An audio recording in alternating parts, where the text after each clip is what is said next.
If you're watching this, pray you never come across a laptop like this. I'm not saying that to be dramatic. I mean it in the most literal sense, pray. Because when I first realized what it could do, it was already too late to walk away. I remember the glow of the screen burning into my eyes in the middle of the night. No desktop, no icons, just black with lines of code crawling upward like frantic insects. They weren't random commands either. Every line spelled out something personal. My address, my date of birth, my mother's maiden name, and then, in the middle of all of it, a line that still makes my skin crawl. Don't look behind you. The worst part wasn't the message, it was the sound that came after it. From somewhere inside the walls, behind the cheap plaster and insulation of our dorm room, I heard it. A slow dragging scrape like nails or something sharper, moving inch by inch. At first I told myself it was a rat, a pipe, anything. But when the screen flickered and the words shifted to "we're almost through," I knew whatever was in there wasn't a rat. Kyle was asleep on his bunk, oblivious, while I sat frozen in front of that machine. Every instinct telling me to run, but my body refusing to move. My pulse thundered in my ears, and the longer I stared, the more the letters seemed to bend, almost reaching out of the screen. I should have slammed it shut. I should have woken Kyle. Instead, I just sat there whispering to myself, begging it to stop. And then, as if it heard me, the code froze. Everything went still, the glow, the sound, even the air. That's when I realized the laptop wasn't running programs. It was watching me, testing me. But I guess this all started when my friend, Kyle, bought something he shouldn't have. Kyle was the kind of friend everyone has at least once in their life, the human embodiment of chaos. He wasn't evil, he wasn't cruel, but he lived like the rules of the universe were just suggestions. If a trend popped up online, Kyle was the first to try it. Tide Pods, Ouija boards, sketchy cryptocurrency that tanked within a week. He jumped into all of it with the same reckless grin, like gravity had never once applied to him. Me, I was the opposite. I liked predictable routines. Coffee at 9, classes in the afternoon, weekends wasted on video games. Our dorm room was divided straight down the middle. My side neat, organized, boring. His side a collapsing pile of energy drink cans, tangled cords, and random packages from corners of the internet you probably shouldn't browse without a VPN. That was Kyle's element, the darker, stranger corners. He was obsessed with the kind of stuff most people dismiss as urban legends. Haunted USB drives, cursed DVDs, files you were supposedly never supposed to open. He'd buy them for cheap off-auction sites, half for the thrill, half for the bragging rights of saying he had them. So when he told me he found something on the dark web, I didn't even look up from my laptop. Another scam, I muttered.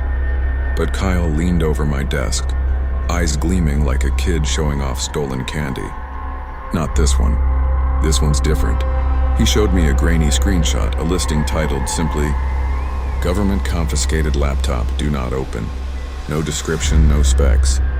Just a blurry picture of an old dented black machine, and a warning in all caps across the bottom. For viewing purposes only.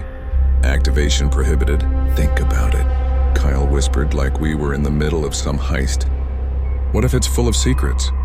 Classified files, experiments, stuff they don't want us to know. I remember laughing, but it wasn't genuine. Because deep down, something about that listing felt wrong. Not just suspicious, but predatory. Like it wasn't waiting to be bought, but waiting for him. I told him to leave it. He shrugged and clicked anyway. A couple $100 later, it was his. That's how Kyle was. Reckless. Enough to see a locked door and kick it in just to see what was behind it. A week later, the package showed up. No return address, no branding. Just a plain brown box left outside our dorm door, taped shut so tightly it looked like whoever packed it wanted to make sure nothing slipped out. Kyle ripped it open like it was Christmas morning. Inside was the laptop, older than the photos made it look, covered in scratches and a faint sticky residue, like it had been handled too much by too many people. The keyboard keys were faded, a few missing entirely. When I lifted it, it was heavier than it had any right to be. Like something had been built inside it that didn't belong there. "Dude," I said, setting it down. "This thing looks like it's been through a war." Kyle just grinned. "All the better. Bet it's full of crazy files. Watch, we're about to go viral." I tried to laugh it off, but even then, some instinct told me this wasn't one of Kyle's usual dumb stunts. I can't explain it, but the way that laptop sat there on the desk, silent and inert, felt patient. Like it knew it had found the right owner.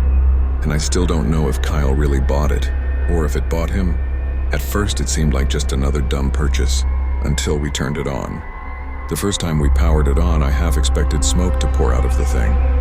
The screen flickered, sputtered, then settled into a black void broken only by a single blinking cursor. No Windows logo, no boot chime, nothing to suggest this was ever a normal computer. Kyle leaned in, fascinated. "Retro, I like it." I didn't. Something about that empty screen felt wrong, like it was staring back. The cursor twitched once. Then lines of text began crawling upward, too fast to read. Not code I recognized, not even gibberish. More like names, dates, coordinates, fragments of information, vomited out by a machine that had been holding it in too long. "What the hell is this?" I muttered. Kyle just grinned, fingers already flying across the keyboard. "Data dump, maybe? Or like hidden directories?" Dude, this could be gold. His excitement was infectious, but under it all was this gnawing unease in my stomach. The screen shifted to a simple menu of folders. Each was named in bland, bureaucratic shorthand. Archive to 7A, doc files, surveillance logs, and then, near the bottom, one stood out in bold red text. "Do not open." Kyle whistled. "Oh, come on. They're begging us to click it." I snapped at him. "Don't. Seriously. We don't even know what this thing is." He smirked. "Relax. What's the worst it can do, summon a demon?" I laughed, but my throat was dry. And looking back now, I wish it had just been a demon. That would have been simpler. Before we could argue further, the laptop chimed. Not the cheerful tone of an alert, this was distorted. Like metal grinding against metal, stretching too long, too low. Then the webcam light blinked on. I froze. "Kyle, did you just..." He shook his head. His hands weren't even near the trackpad. For a second, the screen filled with static. Then an image sharpened. Our dorm room from the exact angle of the webcam. We stared at ourselves staring back. The feed lagged a full second behind reality, like we were watching a ghost of ourselves from the recent past. Kyle waved at the camera, trying to play it off. On screen, his delayed double waved back. He laughed, but it was shaky. "See, just a glitch." But then the audio started. Not our voices, something low, guttural, layered like whispers recorded backward. They hissed from the speakers in a rhythm that felt almost like speech. My skin prickled. "Glitch my ass," I muttered. Kyle minimized the feed, but the whispers didn't stop. They threaded under his laughter, under my silence, filling every gap of sound in the room. We dug deeper into the folders, trying to distract ourselves. The directories were full of encrypted files, their names an indecipherable mix of numbers and symbols. A few opened to reveal corrupted images, blurred faces caught mid-screen, diagrams of bodies with annotations scribbled in a language I didn't recognize. Every file felt like something we weren't meant to see, like trespassing in a locked room full of secrets no one should know. And yet Kyle kept going. "Dude, this is insane. We have to upload this somewhere." I wanted to tell him no, to slam the lid shut, but I couldn't. Part of me was just as transfixed. That laptop didn't just show us things, it pulled us in. It made us want to look, even when every instinct screamed not to. At some point, the power in our dorm flickered. Just for a second. Lights dimming, buzzing, then returning. Kyle didn't notice, but I did. The timing was too perfect, too synced with the laptop. I shut it down, or tried to. The cursor blinked, the whispers deepened, and then it powered off on its own. Silence. Kyle leaned back, stretching like it was no big deal. Well, that was fun. Mystery solved. But I couldn't shake the feeling that we hadn't solved anything. We'd only woken something up. And I was right, because that night things started happening outside the screen too. I tried to convince myself it was over when we shut the laptop. I even told Kyle. half joking, half begging. Let's just throw the thing in the trash and forget about it. He rolled his eyes, cracked another energy drink, and reminded me how much he'd paid for it. Typical Kyle. Money always meant more than common sense. That night I lay in my bunk staring at the ceiling, trying to will myself into sleep. Our dorm was usually noisy. Distant laughter, footsteps in the hall, someone blasting music a few rooms down. That night it felt too quiet. Every creak of the old building made me flinch. Then the lights flickered. Just once, a short hiccup, but enough to set my nerves on edge. I told myself it was nothing. Faulty wiring. Happens all the time in old dorms. But then it happened again. 3 quick pulses in perfect rhythm, like the building itself was breathing. I glanced across the room. The laptop sat on Kyle's desk, closed, lifeless, except the faintest glow leaked from the edges, a thin white line cutting the dark. I didn't wake him. I told myself I was imagining it. Pulled the blanket over my head, shut my eyes, forced myself into shallow, uneasy sleep. I don't know how long I was out before I woke again. The glow was brighter, not the faint pulse of a charging light, the full, unmistakable radiance of the screen. I sat up slowly, my body heavy with dread. The laptop was open, and on the screen was me. Not me sitting up, not me staring in horror. Me asleep under my blanket, breathing slow and steady. The image was crisp, too crisp.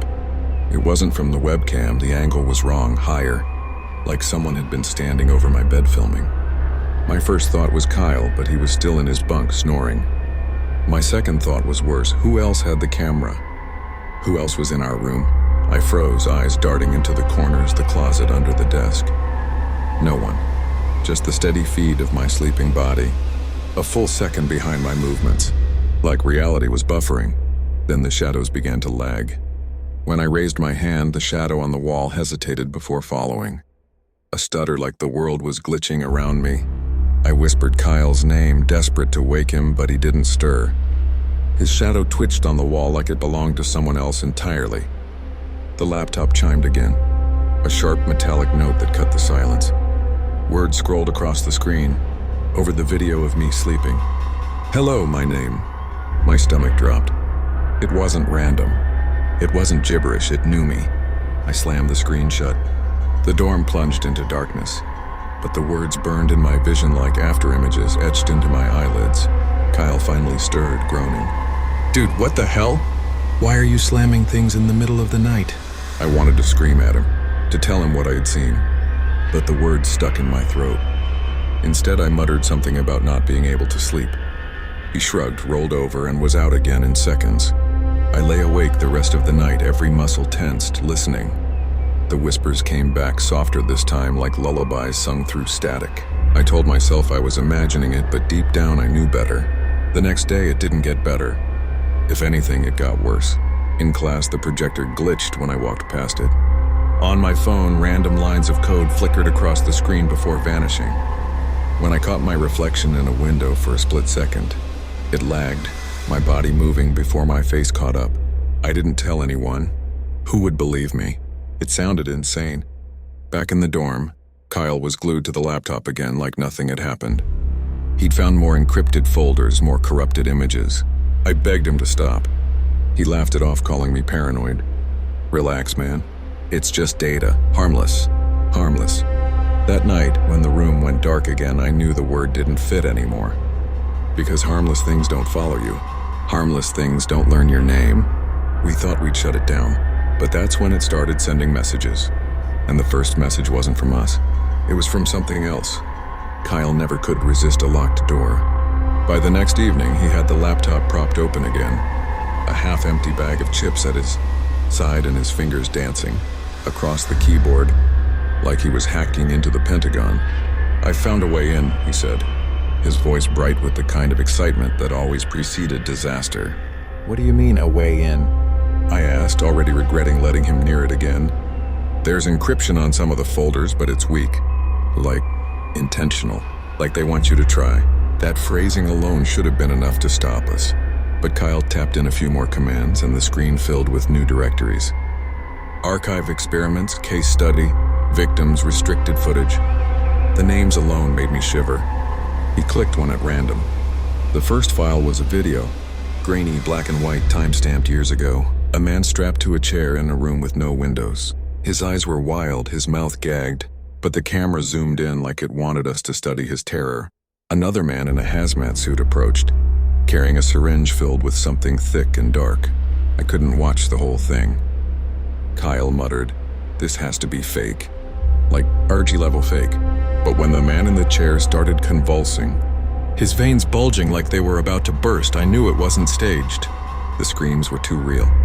The way the camera lingered, unflinching, was too clinical. "Turn it off," I whispered. He didn't. File after file, more horrors. People in cages, children with electrodes taped to their skulls, things that weren't quite human screaming in laboratories that looked too clean, too funded, and always in the corner of the screen. A strange symbol, a circle broken by jagged lines, almost like a sun being devoured. It repeated in every video, etched into walls, carved into skin, burned into documents. I couldn't stop noticing it. These are missing persons, I realized aloud. Some of the faces we saw I recognized from old news clippings, posters that had once been stapled to telephone poles, names whispered years ago, families still searching. Kyle laughed nervously, shaking his head. "This can't be real, right? This is staged, like a film project." I stared at him. "Yeah, like your name getting there by coincidence." He frowned. "What are you talking about?" I reached over, scrolled down the list of folders, and pointed. Near the bottom, glowing faintly in the dull light, was one labeled with his full legal name. Not a username. Not a coincidence. His name spelled correctly, middle initial and all. Created months before he bought the laptop. Kyle paled. "Okay, that's messed up. Someone's trolling me." But his voice cracked on the last word. We opened it. Against every ounce of survival instinct, we opened it. Inside were subfolders, each titled with dates. Some from years ago, some from last week, and the latest, today. That file contained a log. Plain text. The kind of thing you'd dismiss if the words weren't so specific. It described what Kyle had eaten that morning. The shirt he wore to class. A note about the argument we'd had in the cafeteria when I told him he needed to take things seriously. Every detail was there, down to the exact time he'd opened the laptop that night. Kyle slammed the lid shut, his hands shaking. "See?" I said, my voice low. "This isn't some ARG, it's watching us. It knows us." I wanted to say more, but the truth was pressing down on me too hard. Because if Kyle had a folder, who was to say I didn't as well? We didn't check. Not then, I couldn't. Instead, we backed out, forcing ourselves to scroll past his name and deeper into the labyrinth of files. Every new folder was worse than the last. Reports of subjects numbered in the hundreds. Failed trials, each described in brutal, meticulous detail. Charts tracking psychological deterioration. Photos of eyes, dozens of eyes, human and otherwise, staring dead ahead, dilated with fear. I can't describe everything we saw. You wouldn't want me to. Some things, if I told you, you'd wish you could scrape them out of your brain with a spoon. Even now, pieces slip back into my dreams, raw fragments stitched together by whatever sick mind curated them. But here's what I will say. This wasn't just human experimentation. There were things in those files that broke rules biology has no business breaking. Creatures with too many joints. People whose faces had been altered into masks of symbols. Audio clips of voices chanting in languages older than history. It was government, yes, but not just government. Something older, bigger. The kind of shadowy group you only hear about in whispered conspiracy forums. And the deeper we went, the more it felt like the laptop wasn't showing us their secrets by accident. It was grooming us, leading us. Kyle tried to rationalize it, talking over the horror with that nervous laugh of his. Maybe it's some underground movie project. Like Blair Witch vibes. Viral marketing, right? But his hands wouldn't stop trembling. And then we found the last folder. It wasn't a video. It wasn't an image. It was a single file, pulsing like a heartbeat on the screen. The name invitation.exe. Kyle looked at me, his face pale and tight. And I swear, even before he clicked it, I already knew what it meant. But the worst file wasn't a video. It was an invitation. The file didn't open like the others. No grim video, no PDF report, no grotesque image catalog. Instead, the screen went black. then flickered into a window that looked like a chat. Client from the early 2000s, retro crude, green text on black background. At first it was empty, just a cursor blinking. Then the words appeared. "Welcome back, Kyle." He froze. How does it know my name?" I didn't answer. My throat was dry and every instinct screamed to shut the thing down, but my hands wouldn't move. Another line appeared. "Ready to proceed to the next layer?" The blinking cursor waited. Kyle muttered, "This is a prank." "Has to be." But his voice didn't sound convinced. He typed, "Who is this?" The reply came instantly. "We are the archive. Access is invitation only. You have been chosen." Chosen, my stomach twisted. I grabbed his wrist before he could type again. "Don't, we've seen enough. Just shut it off." But he shook me off, his eyes locked to the screen. What if this explains everything? What if this is the point? No, Kyle, the point is to stop. Whatever this is, it's not good. He ignored me. His fingers hovered over the keyboard like they had a will of their own. He typed, "Yes." For a moment, nothing happened. The cursor blinked silent. Then the screen filled with static. Letters rearranging themselves into a new message. "Access granted. Preparing transfer." And below it, a countdown appeared. 00:29:29. "An hour," Kyle whispered. "Countdown to what?" I didn't want to know. The timer ticked relentlessly, every second loud in the silence of our dorm room. The hum of the laptop fan sounded suddenly like breathing, steady, mechanical, patient. I turned to him. "Shut it down. Right now. Pull the plug." He looked at me, almost pleading. What if we're the only ones seeing this? What if this is history? Like stumbling onto the Rosetta Stone of conspiracies. You can't just walk away from that. I wanted to shake him, to scream. Instead, I whispered, "Some of you are probably thinking we should have pulled the plug. I wish it was that easy." Because here's the truth.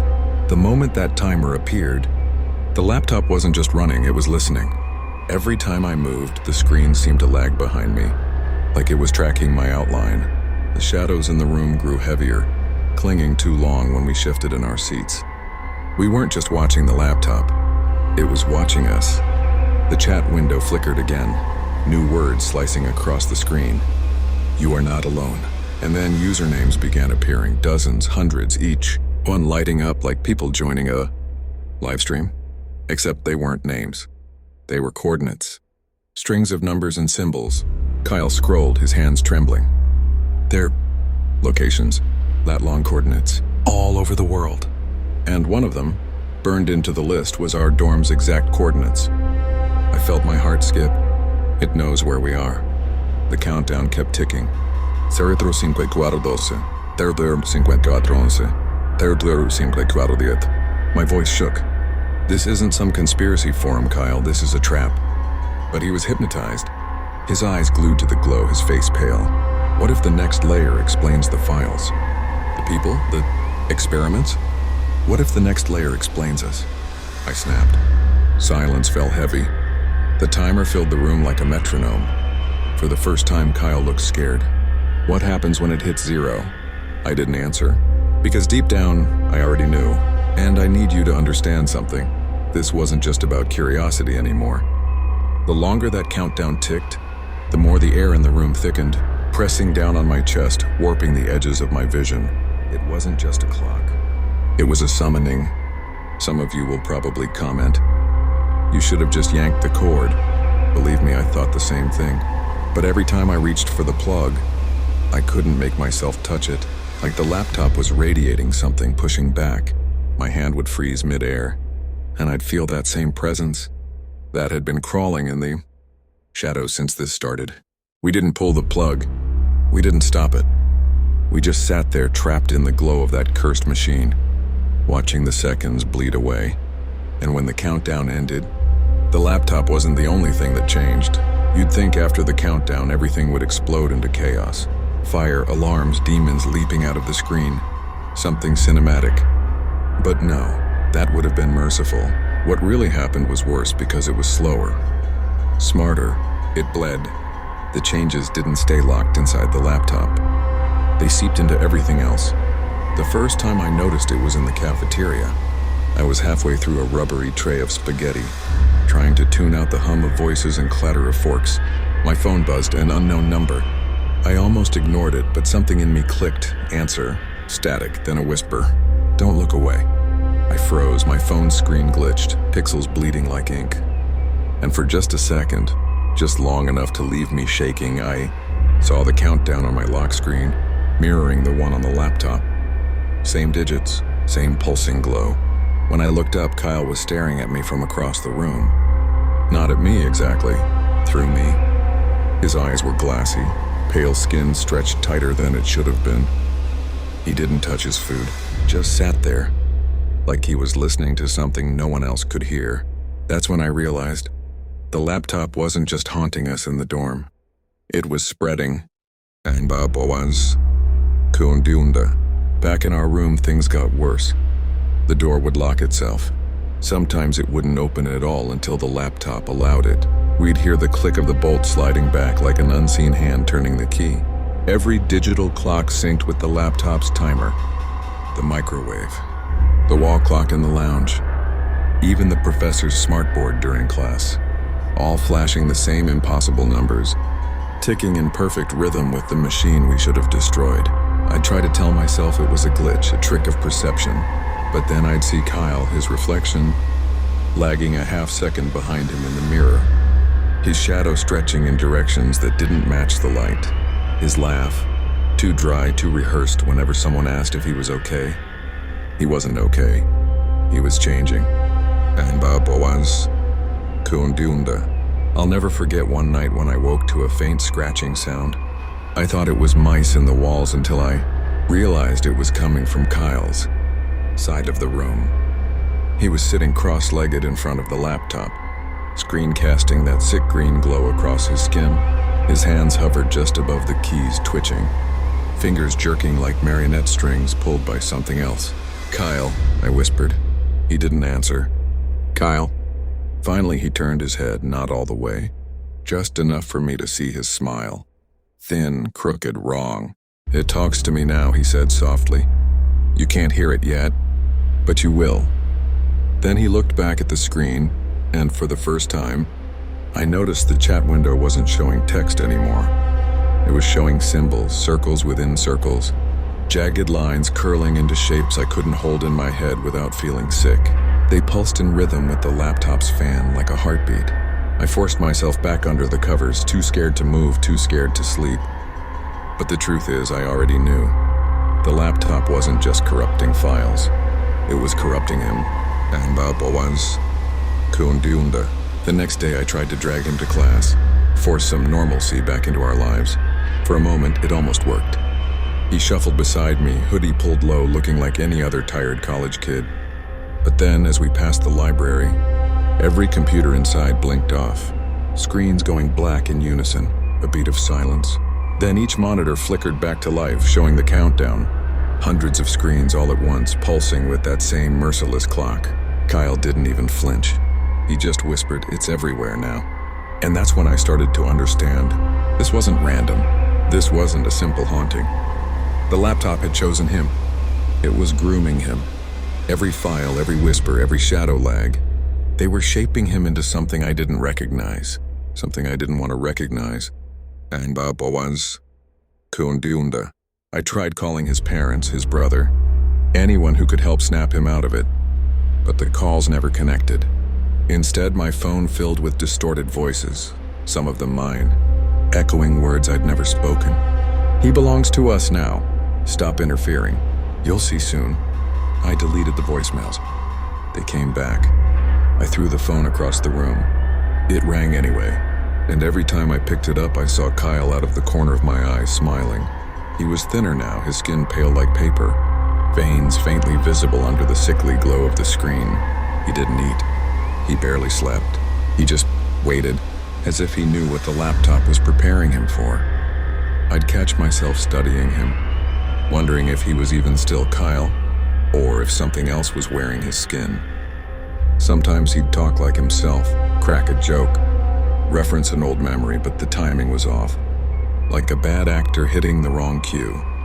And late at night, When the whispers crawled out of the fan vents and slid along the walls, I could hear him repeating the words under his breath. Memorizing them, practicing, like he was preparing for a role he didn't choose, a role he couldn't refuse. And Boaz, Kundunda, I want to tell you I fought harder, that I smashed the laptop, dragged him to a doctor, called the cops. But the truth is, by then, I was too far gone myself. The thing had its claws in both of us, and every day I felt it digging deeper. Still deep down I knew Kyle wasn't being corrupted at random. He was being trained, groomed, molded into something I couldn't unsee. And then came the night the laptop decided to show us the truth. I thought I had seen everything the laptop could throw at us. I was wrong. It started subtly at first. The screen blinked on while we were asleep, and I saw shadows moving inside it that didn't match our room.